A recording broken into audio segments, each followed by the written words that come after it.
Well, Hillary Clinton this morning left a 9/11 commemoration ceremony here in New York City early. That's after her campaign said she felt overheated. We want to show you some of the video. This was captured by someone who was attending the service. You see Secret Service agents helping her as she gets into the van. She sort of stumbles and wobbles a bit.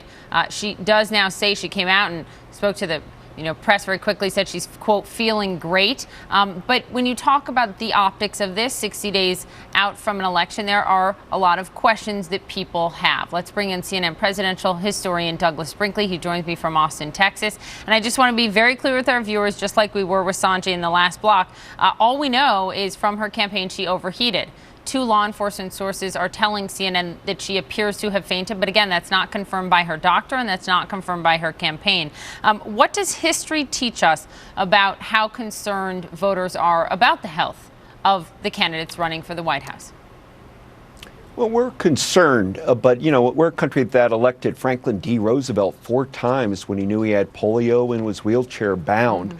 So there's a very high ability to just put health in kind of a reasonable perspective. So this is not a big event that occurred in my mind today. I mean, Hillary Clinton didn't do anything wrong. She's been crisscrossing the country. I don't know how any of these candidates do it, and she's out in extreme heat. Got a little bit dizzy, and it was an awkward moment. But there are times in U.S. presidential campaigns when a bad video bite, like we're seeing with her stumbling into the car, can cause pain. So Mrs. Clinton, I think, needs to be transparent immediately on just what happened and try to explain to the public what it is. Well, and Dr. Sanjay Gupta, our chief medical correspondent, just said to me, look, it'd be a good idea for both of these candidates to release their health records and frankly, have an independent board of doctors that assesses their health rather than their personal doctors who, you often become friends with.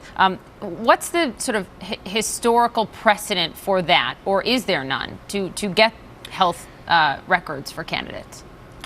Well, I agree with him. That would be ideal, but we're also very late in the game right now. There are times when candidates' health just causes big problems. I mean, think about Thomas Eagleton, the VP candidate for George McGovern running in 1972. He had a background of mental illness, psychiatric problems, and McGovern campaign tried to cover it up. It eventually broke loose, and it cost George McGovern terribly to not be transparent on that. And I remember in 1992, January, when George Herbert Walker Bush fainted, threw up on the lap of a Japanese prime minister. And that bite, that video clip kind of was very haunting. So I think we have a right to know the medical history of somebody running for president. But these candidates have their own doctors. They're all going to say they're fit as a fiddle. I think it's important for Hillary Clinton not to do what John F. Kennedy did in 1960 and try to hide a condition. She needs to be transparent about where she's at with her past concussion and just tell us what happened today and move on. I think the key thing to watch is, will she get on the plane and go to San Francisco tomorrow and keep going on the campaign trailers? This is going to make her cancel events. So why do you say we'll have to wait and see. Right, so she's supposed to go to California tomorrow, fundraiser in San Francisco. Why do you say that's key if she gets on the plane? I mean, if you're talking about, these candidates are flying across the country back and forth, and clearly what they do is exhausting, are you saying she has to get on that plane or else the optics are just going to be too tough for her?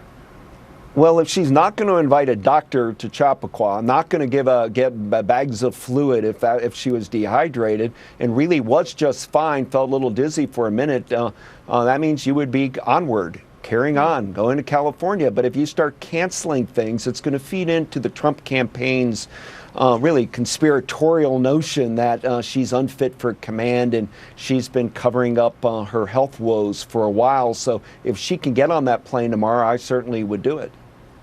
Douglas Brinkley with the historical perspective for us. Thank you so much. Still to Thanks, come, Bob. national